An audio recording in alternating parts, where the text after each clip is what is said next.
All right, welcome to the cookout, man. We back here. We got boy Thee.Alex.Mac. We got my man Dapper Dom in here. It kind of looked the part today. Dapper Dom. He came in, man. He said he had to let y'all know what he was about, man.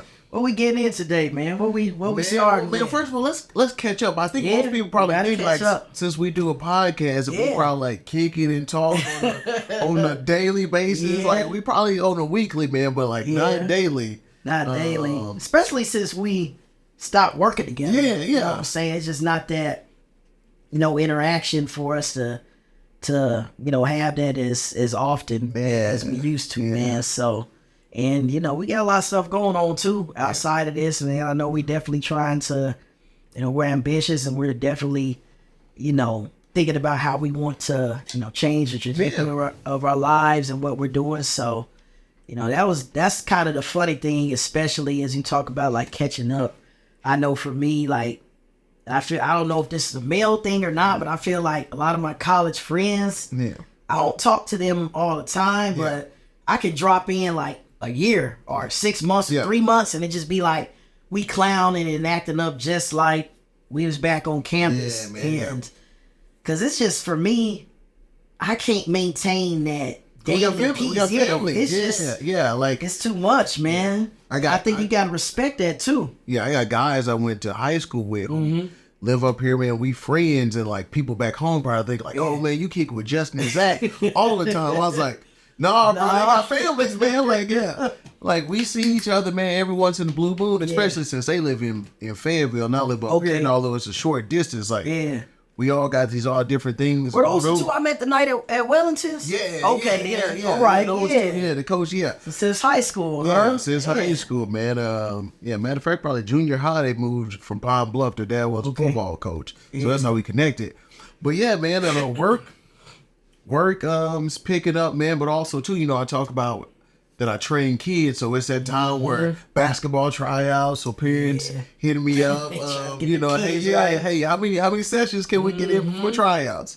Which is cool. I mean, good for business, but also too, like it just also balancing, man, getting home at like 7 or 8 every night. You know what I mean? Because I got a day job, an elite day job, then to go train. So I think this is a season, man, of me being stretched. Then us doing the podcast, you know what I'm saying? Like, that's what I'm calling this season I'm in, man. I'm being stretched career-wise, just stretched, trying to develop a personal business, us with the podcast, man. So yeah, man, what about yourself? Yeah, some of the, same things, man. Honestly, I think for me, it makes me focus a little bit better with the time I have. Because it's like, man, I got to get this done. Like, we got to, prep for the podcast and make sure we have this and then, get the stuff, ready for work and, coaching the teams. We got, we practicing Monday, Thursday, training Tuesday. It's gotten better because we used to be out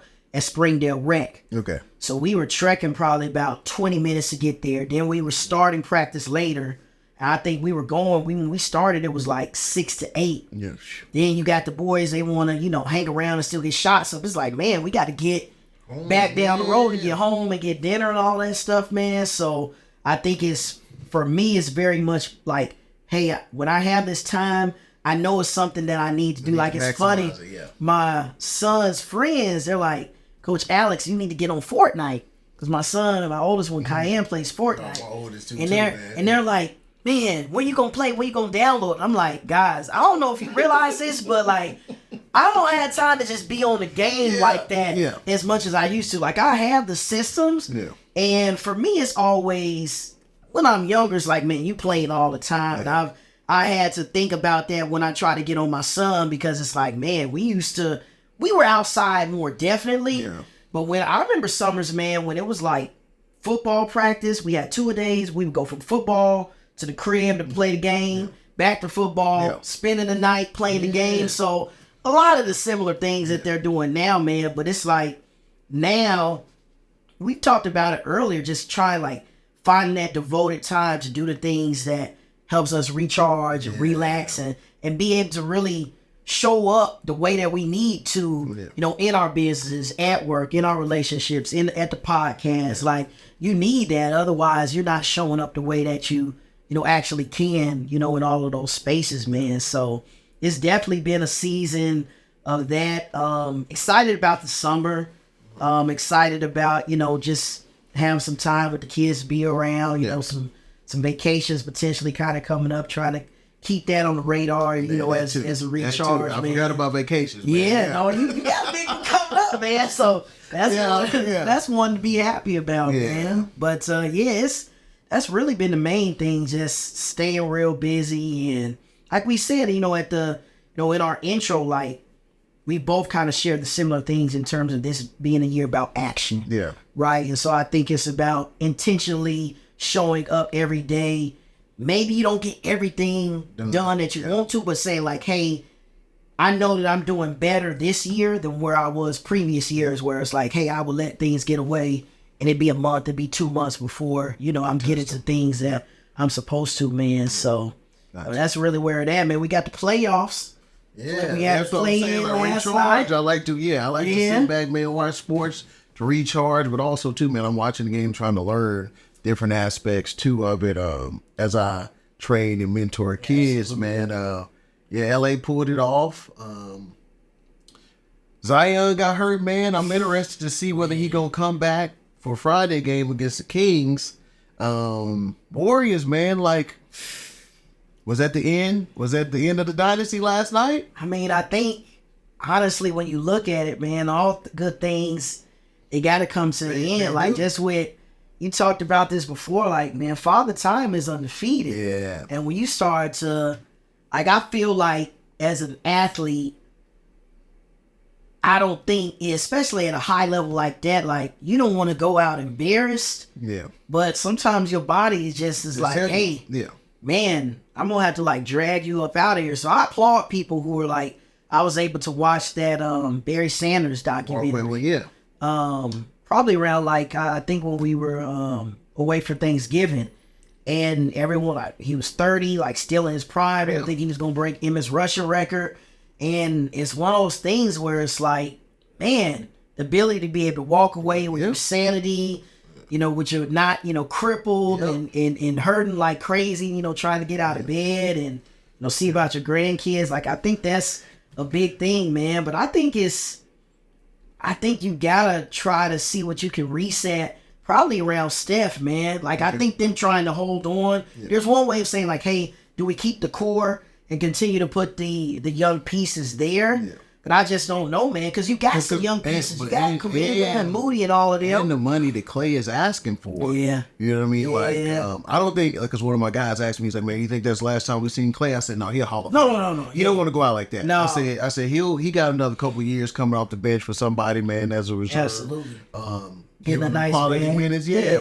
Speaking of, since you said back, we talk about athletes staying in the game longer than they should, or are they chasing the game, or are they chasing the bag because they blew money, thinking like, oh, I can always get another bag? Man, I think that's dang. I think it's a little bit of both. Okay, if I'm thinking about it, man, I think as men, and I can only speak from being a man. Yeah. I think a lot of it is ego, man. So it's like, man, like I still want to be able to show I'm the top dog. I can do this. Like, I think about like AI. That was one of my guys, growing up. Like, I think that was why he didn't stick around as long as he could have, because he's like, I'm that guy. Yeah. Like, you know what I'm saying? I've always been that guy. And if I can't be that guy, like, I'm not going, go out that way. I think, Kobe, he was another one. He's like, man, I think it's something that's just like, I'm not going out coming off the bench or, being a depth player. Like, my ego won't let me go out like that. Then there's another piece of it is like, man, if I can get myself to keep getting these bags, then why not? Now I can be as young as Haslem. Yeah. Like, he was probably a player coach for the last 3 years of his career. It, man. He could have been on the bench with popcorn like, hey, man, this is what you're doing wrong. But I think the statistics show that a lot of them professional athletes are blowing that money. And I think it's probably, I think there's a statistic that like within 3 to 5 years, probably upwards of 70% of professional athletes are like, have blown most of it, if not broke. Yeah. So I think some of it goes to, like we talked about with food, and there's so much, I think, trauma, you know, from us being black people, man, in terms of them not having the money, and it's just like not knowing what to do with it, who to trust, you know what I'm saying? You got leeches around you, like, I think it's much more, just think about you being between 18 and 22 and getting that much money, like. Also, too, I think that's a piece of it, and we ain't gonna dive into it in this podcast, but so much of their identity is wrapped up in being a football player, being a basketball player, you know, just being an athlete. So they've been an athlete since they were 10, you know, 8, 10 years old. So like if I've been there for the last 20, 30 years, who am I when I'm not an athlete? You know what I mean? It's so real, man. Yeah. One of my favorite movies is Friday Night Lights. Yeah. And there's for anyone who's seen it, there's a scene, you know, remember when Boobie Miles, he gets hurt. Yeah. He hurts his knee in like the second game of the movie, and they sit him down. And I think that's his last season. So he's trying, you know, he's been getting recruited and everything. So he's like, man, I'm ready to get back in. And then they show that scene where like that knee it's going for good. And he has a scene with his uncle where it's like, hey, I'm not gonna play again. He just breaks down like bawling and crying. And it's exactly that. He's like, what am I gonna do without football? And again, I think that's a big black community thing, you know, as being black people, where it's like, you know, how do we, and we talked about representation, show people that you can love sports and that can be a part of your life, but you don't have to have your identity wrapped into it. And I think I think when we grew up, the coaching mentality was like, hey, all ball all the time. Yeah. These athletes now is like, hey, I want to, you know, be a TikToker too. Yeah. I want to, you know, get brand deals. Yeah. And I think, at first, I don't think I necessarily liked it, being a little more old school. But now it's like, from the perspective of having an identity outside of just sports, I like that because they're not, you know, destitute and, you know, just uncontrollable when, you know, that's taken away from them. Whether it's like, hey, you're not going to play in the league, or no, you're not going to play at all, and you got to be, you know, a regular person just walking around. Like, I think that's good for those guys. And I think, like, what we're doing podcasts, I think a lot of them get into podcasts. Absolutely. You know what I mean? Matter of fact, it's not educational, it's entertaining, though. Jeff Teague's podcast, man. The way he tells stories. Him and Elon Shumpert probably two top storytellers. That's what they saying, man. Yeah, like, those guys are entertaining, man. Now, I do like Bron. JJ one, like, that's more like you gotta be a basketball head. You gotta be, you gotta be ready to learn some stuff, man. That one it is so cool to see how people can, if you think about like just being incremental incomes and different things like that. That's one way to really kind of think about it. Yeah. You kind of already have a built-in following because you play in the league. Like, people are gonna instantly kind of come and be attracted to those things, man. I've only seen clips of the Braun one. Yeah. I watched the Teague one, man, because it's definitely it's definitely entertaining. There's a newer one that Lou Will got with Spank Horton that it kind of crosses like entertainment and sports and a couple of different things. But yeah, man, it's definitely good to just hear these different perspectives and opinions, and that's really what it is. Like, everyone's subject to it, right? You know what I'm saying? I think it's good to kind of hear the inner workings of stuff when we're maybe watching a sports game, but we're not knowing like, hey, man, this is what, you know, the trash talk that's really going on, or the things that's happening, man. Yeah. So that's the funny part about it. Yeah. Speaking of, I'm going to talk about watching the game last night, because one of the episodes, I think it might have been the first episode of Brian and JJ's podcast, where he talked about, like, coach might draw up a play in the huddle, but then we get on the court and it's like, hey, let's flip it. And certain players can't flip it. And, like, last night I was watching, I was like, and they were calling the play, and I saw him, like, doing this to Rui, and I was like, Rui must didn't know how to flip the play. And, like, hey, we want to run it from this side. And Rui's kind of like, it's interesting. So it's funny because we just installed a new offensive play with our team, and I have it going. The action flowing to the left is two screens at the top, wing comes off the 2-screen, attacks downhill. It's a pick and pop, pick and roll, whatever. But the kid just decided he was going to go to the right. And it's exactly like you said. All the other teammates are like confused, running into each other. And I told him, I was like, the play is called swing. Yeah. You start the action to the left. Yeah. And don't go to the right because now your teammates, you going to be thinking, oh, yeah, I'm doing this. I know what I'm doing. And everyone else is like messing up, man. And you looking like, you pointing at them like, hey, you in the wrong. It's like, no, man. You the point guard. You initiated it to the right knowing that it's supposed to come to the left, man. So it's funny to hear that even at that level and playing so long. But I think some of that, too, is maybe this is just my... I don't watch as much NBA as I used to, but when I get a chance to, I don't see a lot of them running like plays. Yeah, I feel like it's just more high pick. Yeah, it's more free flowing. So I think and it's interesting too. Now that I've gotten deeper into coaching, how I watch the game versus when I would just watch for entertainment value, right?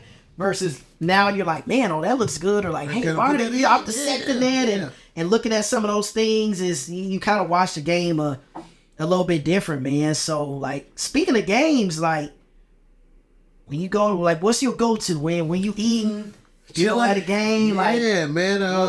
What you gotta have? Definitely gotta have wings. Probably wings 90% of the time. Maybe 95% of the time, man. I'm going with the wings. Mm-hmm. And then when I'm talking about Wingstop, I typically get the Louisiana rub. And I'm a more of a dry rub guy myself. Yeah, yeah. Now, chicken heads down the street. All there's a wet. Man. Oof. Now that's one place I'm like, so wings, man. Wings probably, I say 95% of the time I'm watching games, man. Wings, man, it's gonna be a dry rub. You know what I'm saying? I dabble in some wet rubs here and there, man. But what about yourself? Man, it gotta be the wings. I like mine. They gotta be crispy. Okay. I don't like no soggy wings. Okay. And that's one thing that can really I do tell them fry hard. Yeah, or double fry. Yeah. No, it used to. So I remember like back.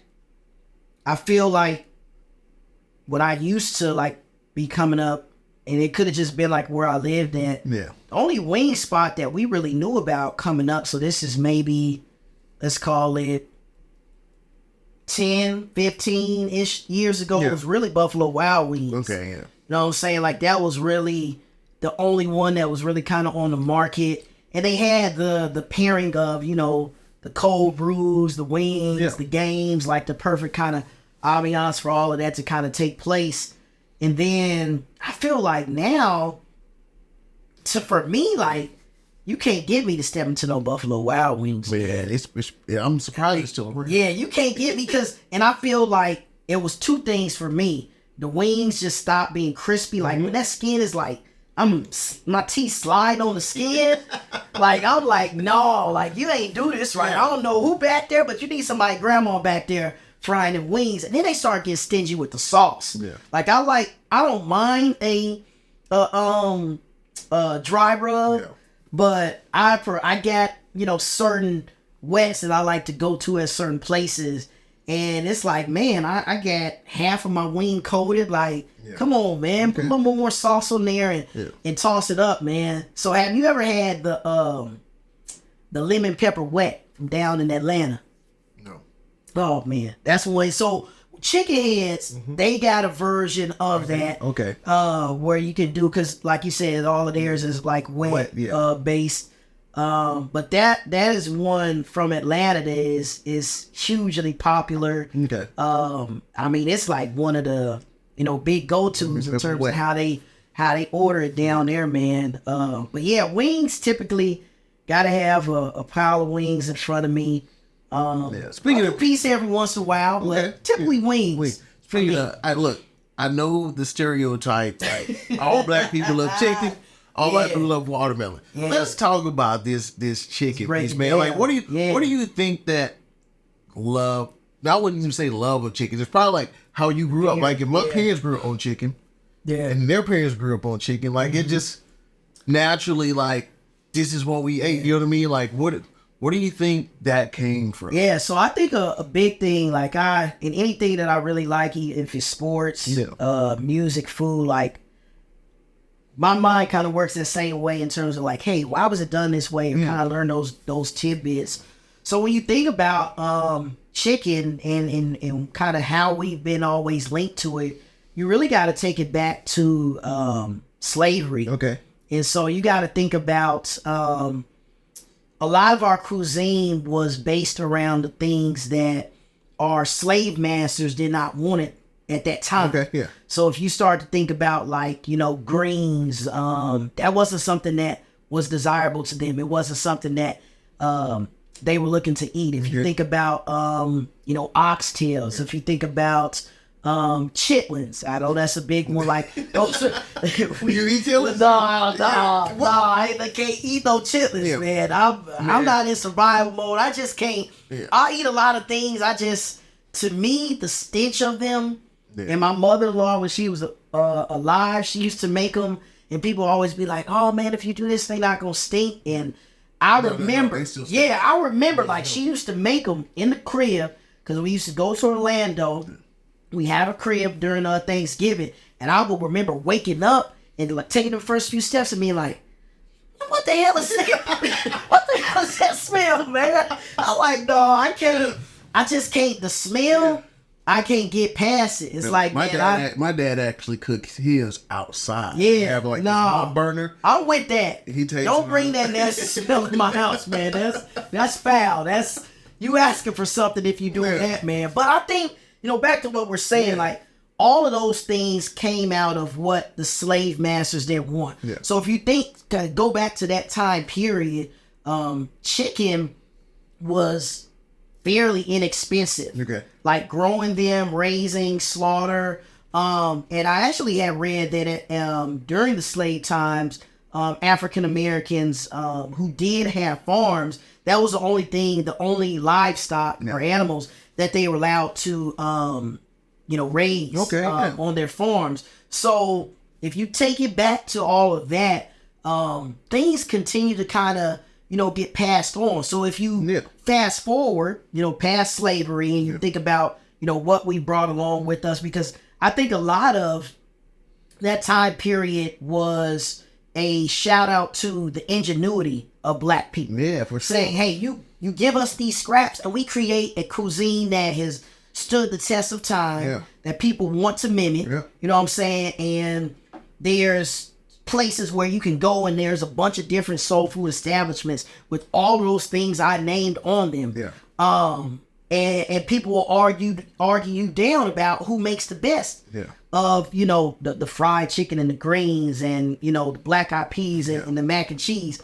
So if you take this and you fast forward to the civil rights time, you gotta, really look at the breakout of, how what African Americans were doing and how they were really progressing, or for maybe lack of, maybe saying not progressing in terms of our country. Yeah. Now, there's one thing when the slave ships came over and landed at the coast, most of our people landed in the South, in the southern region. So if you kind of go all the way from the Carolinas and then you kind of maybe swoop down to Louisiana and maybe go up a little bit. People say Arkansas is the South. I have my feelings about them. But if you swoop down, maybe we touch a little bit of Arkansas.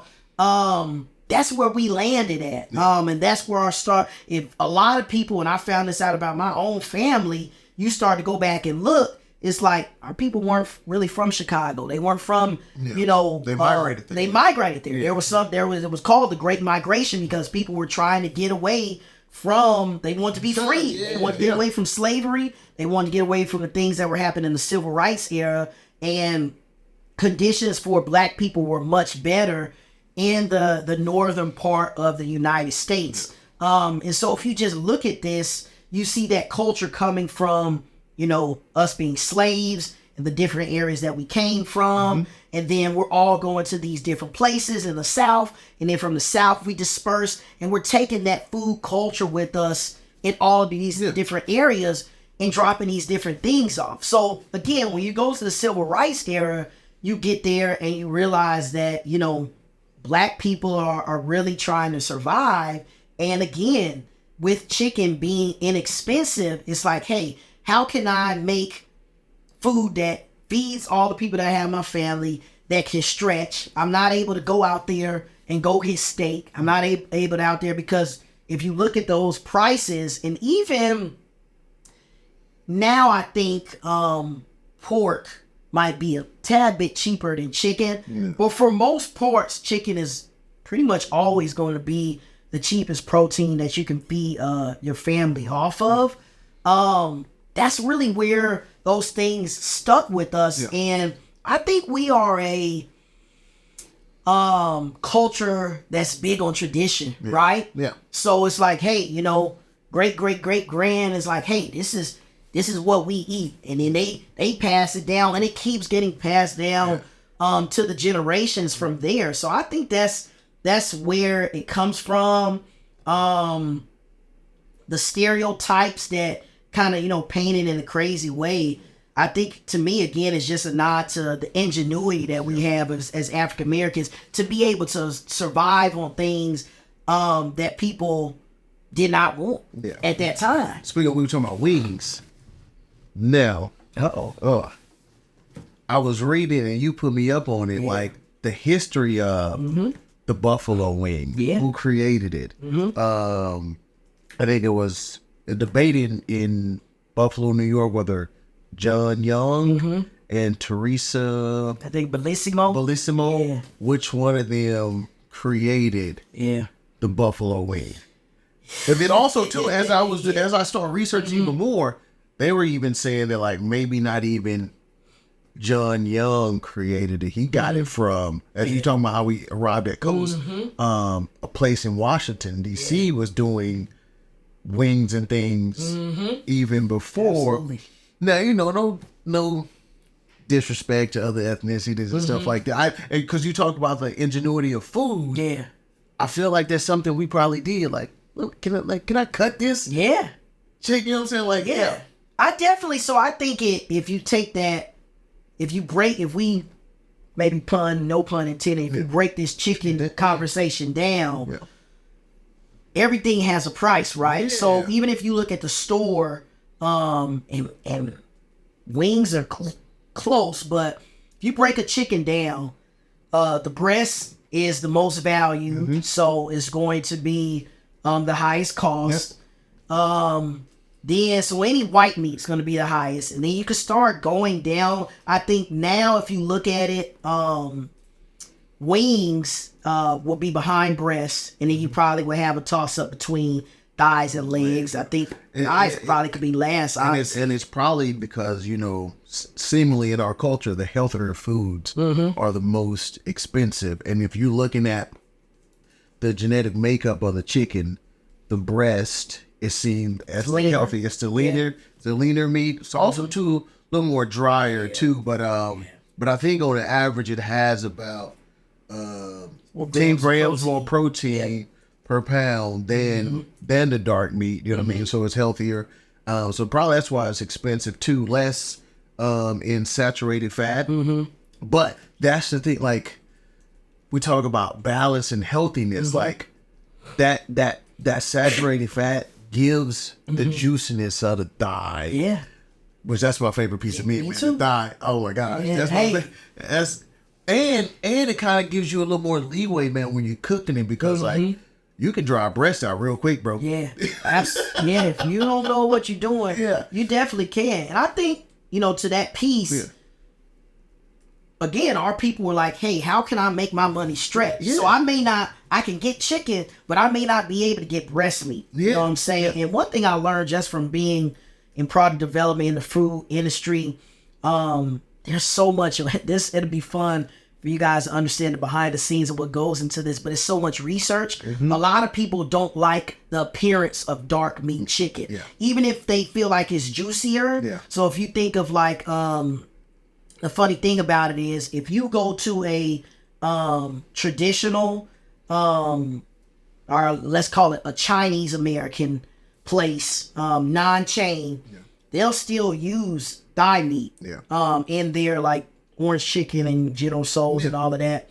But any chain place, if you think of PF Chang's, you won't see a drop of dark meat in there. It's going to be all white because appearance-wise, when you look at it, it's a breast has a uniform, appearance to it. If once you debone it, it's more uniform versus when you start getting into them wings and you have a little bit more cartilage and you have those thighs. There's that piece that kind of has a little bit more that fat right on the edge. Which I love. People are just like, hey, they don't want to deal with it. So there is some, and with anything, when people show there's a demand for this, in a business person's mind, it's like, as long as there's a demand, I can hike that price up. Yeah. So what ended up happening, what I would think happened during that time, it was like, hey, I can't afford breast or this, but I can afford wings and I can feed my family with this. And so this is what we're going to use. And I think it's a good debate about,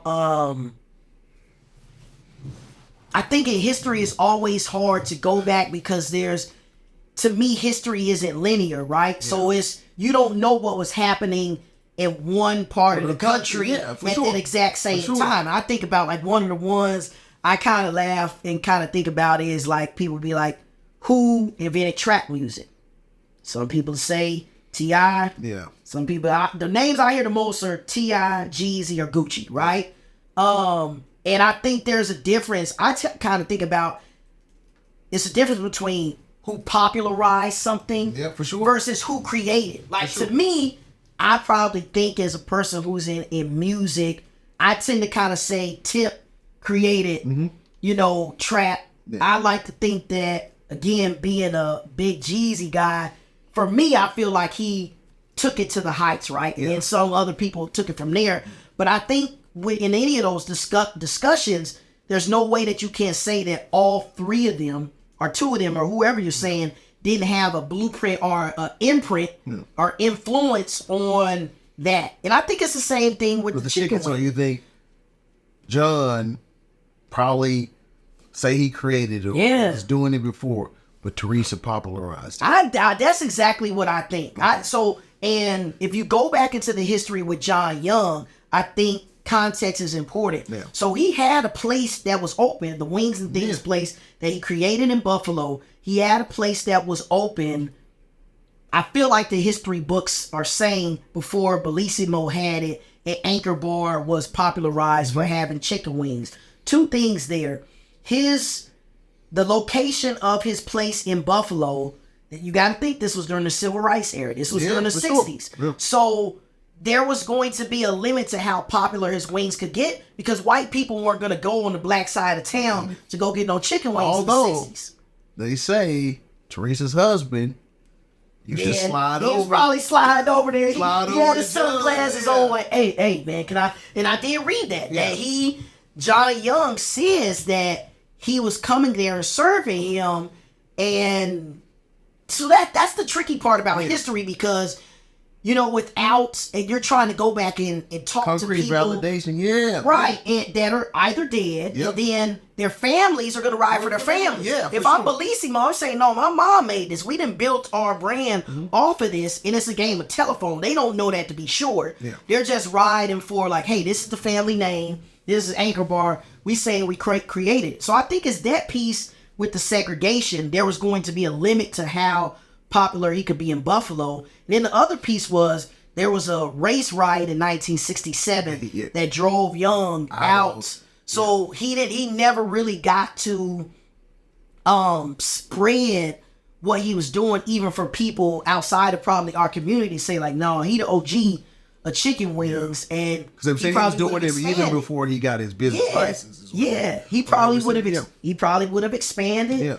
And then there probably would have been a different conversation between those two. But I definitely think, it's important to, recognize that, hey, maybe she did popularize it and took it to heights. Which I think, unknown. I guess I will give her credit for the blue cheese and celery and carrots with the wings. Yes. So the research that I know we both kind of looked to, they both created their own path. Yeah. So John was more of a battered, not battered. I'm sorry. Yeah, the he created a version of the version of mumble sauce, and he breaded. I'm saying bad. Yeah. He was more of a breaded chicken wing person, whole wing, which is a funny thing. Like my dad to this day is like, he will like turn his face up and down if it's not a whole wing. Like he don't like the party wings, man. He feel like you getting gypped, which is again. Speaking of whole wings, I did see like, I guess to date, as we talking about like history, the first, I think it was like the Clarion Hotel. I don't know where was that. Was the first establishment that they've been able to trace that had like the fried chicken wing on the menu. Yeah. I think 1857, right? Yeah. So we're 856, 50, so we're around that time frame. So you got John who created that path, and then Bellissimo, to your point, definitely created the party wing thing and frying them naked. Yeah. So no breading, dropping them straight in the fryer, and they say that it started off as an Italian restaurant. Yeah. They were of Italian heritage. Yeah. So they already had the antipasto platters that would have blue cheese dressing, and it would have celery on it. And the story was her son and her friends were at the bar. They were looking for a snack. She had, some wings around, and she was like, what am I going to do? She made that. They loved it. And then the funny part was they started doing it for free. So it's like, if you think about it, when you go to a bar now and you get the nuts or you can get popcorn, they were doing the wings for free. Okay. And then when people started to hear, it was just like, hey. Is it because it wasn't like desirable? Yes, it wasn't desirable. Yeah. It was not desirable. That wing is going to come. Man, hey, you fight somebody if they, man, hey, we fight if you come and touch with my wings on my plate, man. We going to be into it. So it's interesting to look at that, man. But I think there's always space in history. I don't think it's linear. I think, it has room for both of those. Yeah. Who influenced, who created, who popularized. I think those can be separate people. They can all get their flowers, right?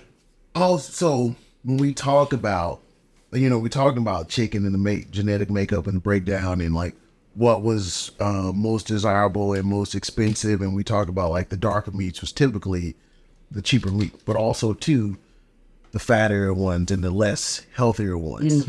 How do you think that like us eating that over time has contributed to high cholesterol in our community, man? Like, you know what I'm saying? Like, man, I think that it definitely has had a contribution. Again, I think that because we are people of tradition, we're so gung-ho about like, we at Thanksgiving, we gotta have this. Yeah. We gotta have a full spread with the chicken and the glazed ham with the sugar glaze, and you can just keep going down all those things. And we talked about it a little bit. I definitely, for sure, think over time as you pass it on, and you say that that's a staple of what we eat. Yeah.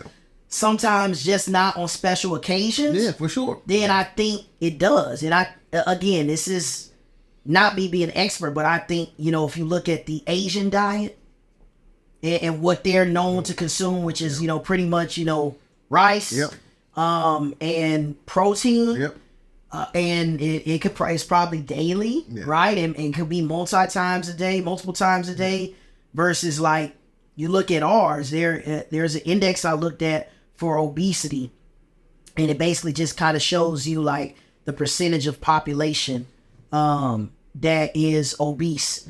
And Asian, I think theirs was like below 1%. I actually had I used to have a coworker. She was on her weight loss journey. Her dietitian, one of the things, he was like, eat as much rice as you want to. And he said that, he was like, how many times have you seen just an overweight Asian person? Not many. You know what I mean? Like, and he was not like, unless they came to America, got Americanized. You done bastardized. Told them to be big. We introduced them to some wings and they just took off. But yeah. I definitely think that it's had a severe impact on us. And we've been strongly unable to let some of these things go, or at least try to balance it out more. So say like, hey, I like chicken, but if I'm gonna have chicken 4 times a week, can it be baked half the time and fried the other time, or baked 3 times and fried 1 time? You know what I'm saying? So I can still kind of balance, have that balance piece. Like, I think that's the part where that's why I laugh with people when we talk about like the chitlins things. Is like, I'm more so coming from like, we're not in survival mode anymore. Like, we have all these resources, we have access to all this knowledge. Like, we don't have to eat these things to try to make it the next day. Yeah. Do you all? I mean, I guess I could ask my dad this. You know what I'm saying? Or like, but do you think part of us keep those foods around to honor? Absolutely. You know what I mean? Like, absolutely. Although, like, you let that pot of chillin' sit around in jails. You know what I mean? And like, we're not understanding, like, that's what it does in our bloodstream. Like, like, I think they call like LDL, like protein, like saturated fats turn into like the LDL, which is like low density lipoprotein, which what they call like the bad cholesterol. You know what I'm saying? Like with your dairy, your butters and stuff like that. And we cook with a lot of butter. You know what I'm saying? Like, I've tried to switch to the smart choice, like olive oil. Yeah. And when my dad come, he gonna go. He got full with it. He going to get rid. And I was like, it's no, like, you can't taste it. It's not like it makes your food taste any different. Like, it's a little bit healthier than. I think I think that's the thing you have to convince people, is that you can make those changes, but it's not going to affect the way my food tastes. Okay. And this is just coming from, again, being a product developer and knowing the behind the scenes. People will try to get you to believe that, hey, vegan and pescatarian and flexitarian and the people who like eat those cardboard tasting fiber bars, like, oh yes, people, the majority. So if we're thinking about what the majority means anything over 50%, and I know it's higher than that from previous research.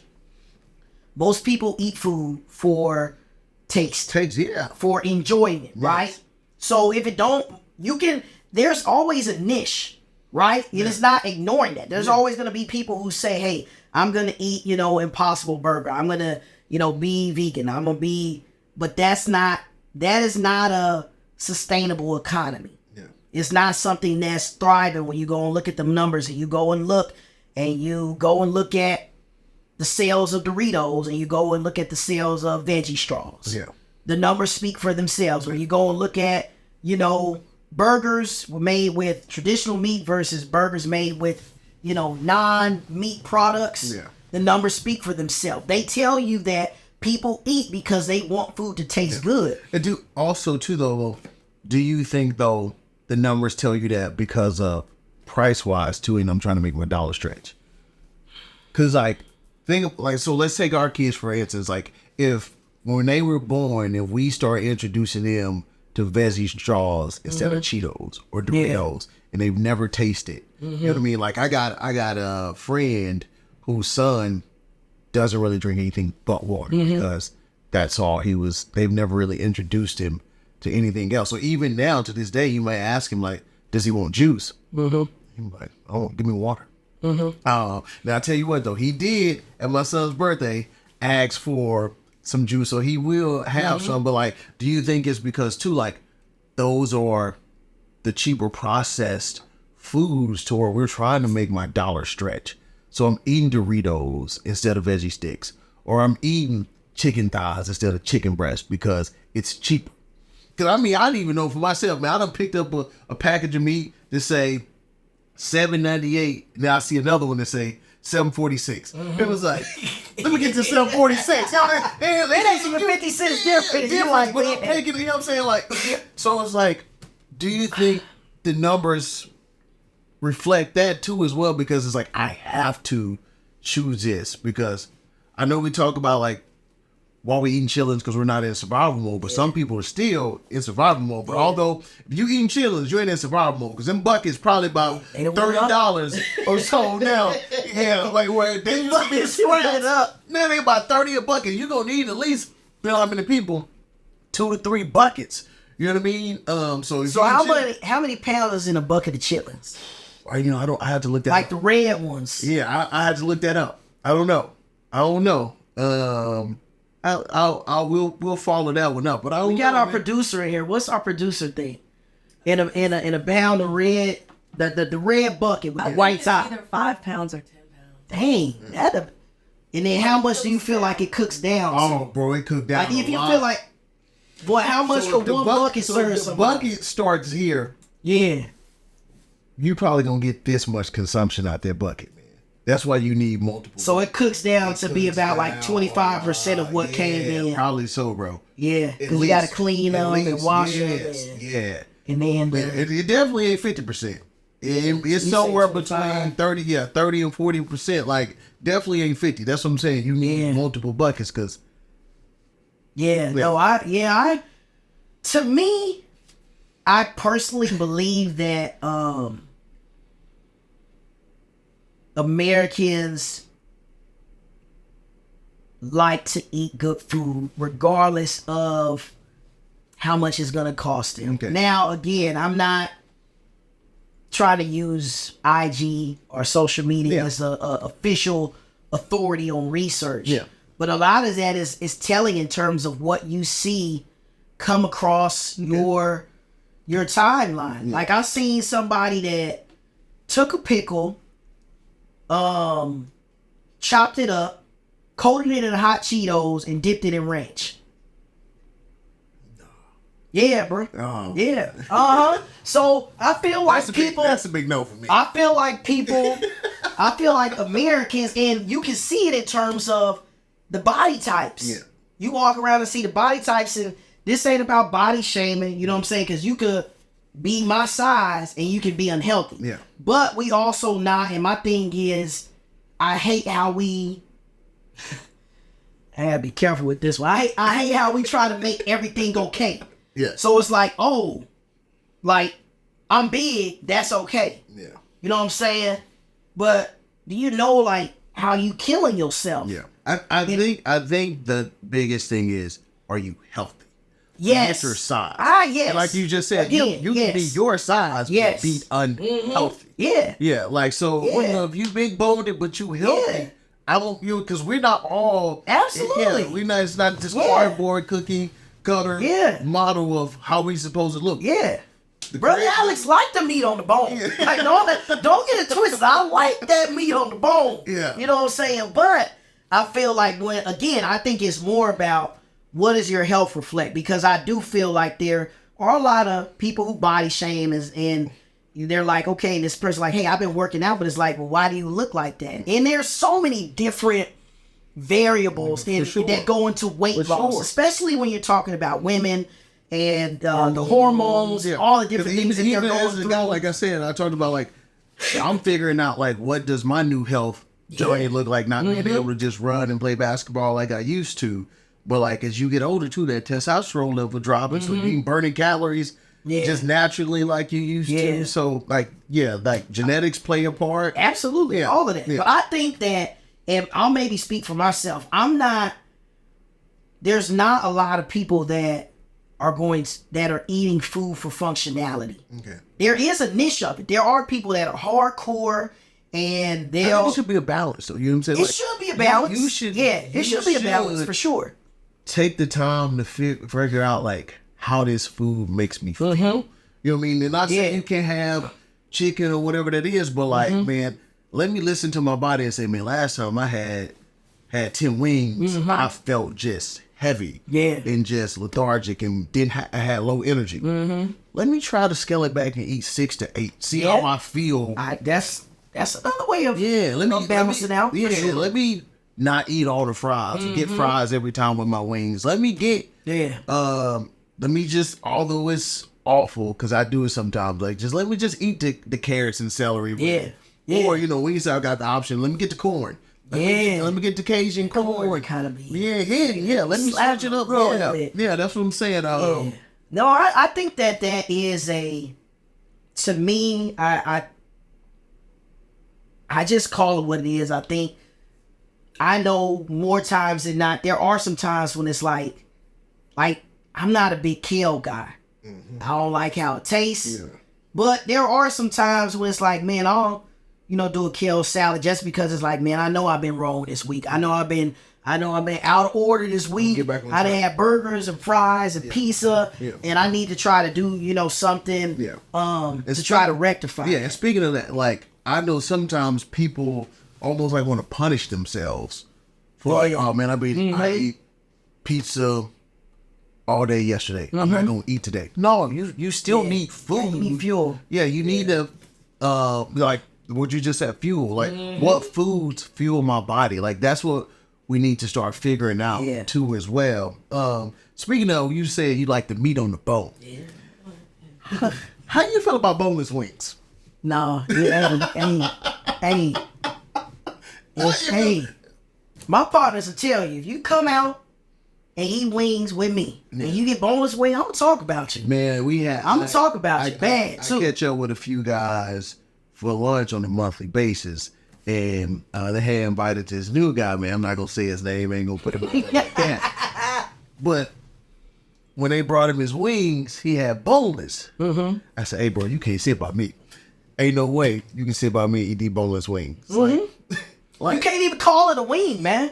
It's a chicken chunk. That's what it is. It's a chicken chunk. So what happens, a little bit of behind the scenes for you guys is, anytime, man, we talked about chitlins. So there's a word that's called yield, right? And so you make more money as a company, the more yields or the more you use out of what you have, right? So if we used to, back in the day, some people say rooter to the tutor. Yeah. That means we gonna use everything, we gonna maximize it, we gonna make the most money that we can out of it. So there are some, when you take a chicken breast, and a lot of you guys don't even know how to cut a chicken up. I guess you think it just comes boneless and skinless in a package, but y'all mamas or grandmas need to teach you a little bit something.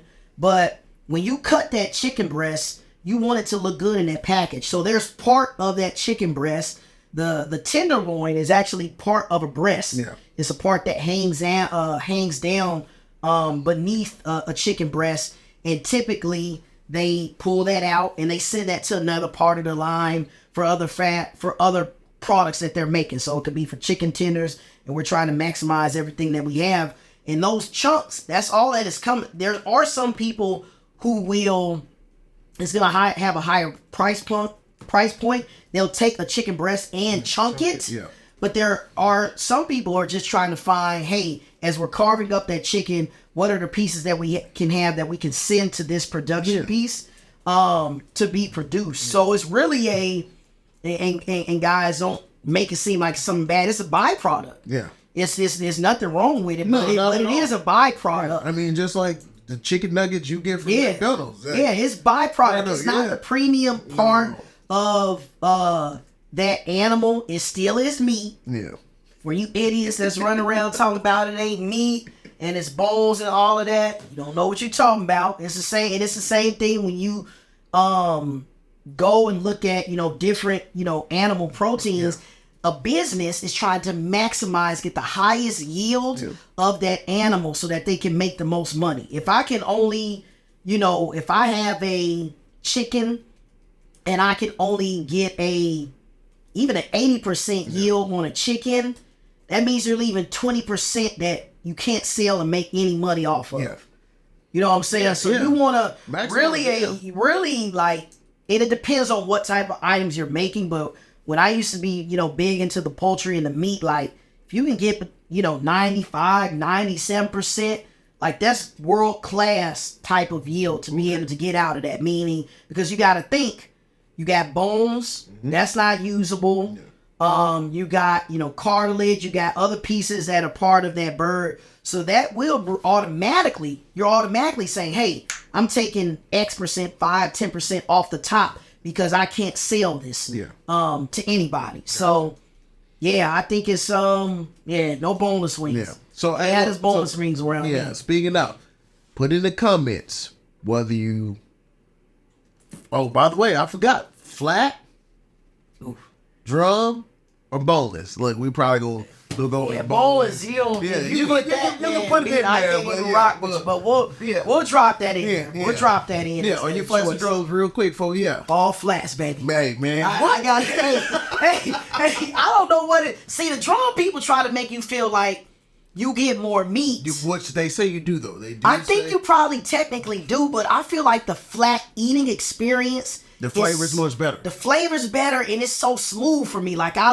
know how to snap and then turn and get that meat out. Like I feel like with that drum, like I'll slide mine out. They were like, "Did you?" Yeah, you a pro. You gotta get that. You gotta get that wing eating badge, man. But for me, it's flats. Like sometimes if I'm feeling bougie, I'll even pay the upcharge. If they be like, "Yeah, we can do flats, but it's $1.50 more, man. Run me all them flats, man. Hey, we don't need to talk about nothing else." So to me, it's all flats. Okay. I like to have, are you ranch or blue cheese?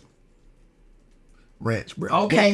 There's some blue cheese people out there. Some people that go hard for blue cheese. They're probably boneless people too. I don't like blue cheese, but there was a spot when we used to live in Wisconsin that did a gorgonzola.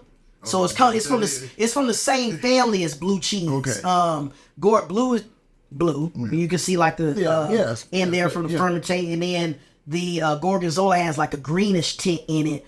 But they would make like a gorgonzola like dipping with it, and man, that thing was out of there, man. Okay. I've even tried to make it at home sometimes, but yeah, it's ranch. If I'm anywhere, it gotta be ranch for me. I can't get with that blue cheese, man. Gotcha. Yeah. All right, man. Look. That's our episode. Like I said, by the way, like, share, comment, do all that, but rock with us. Yeah. Rock with us as we try to build this thing. Like I said, also too, comments on topics you might want us to talk about as well. Like as we try to engage with you, like we're trying to be relatable. Maybe topics that you're not that well known about, like ask us to talk about, like we got the food scientist here, we got this guy here. Look, we got the health coach over here. Let him showcase his talents. All right. Yeah. Hey, we out of here, man. We out of here. Peace.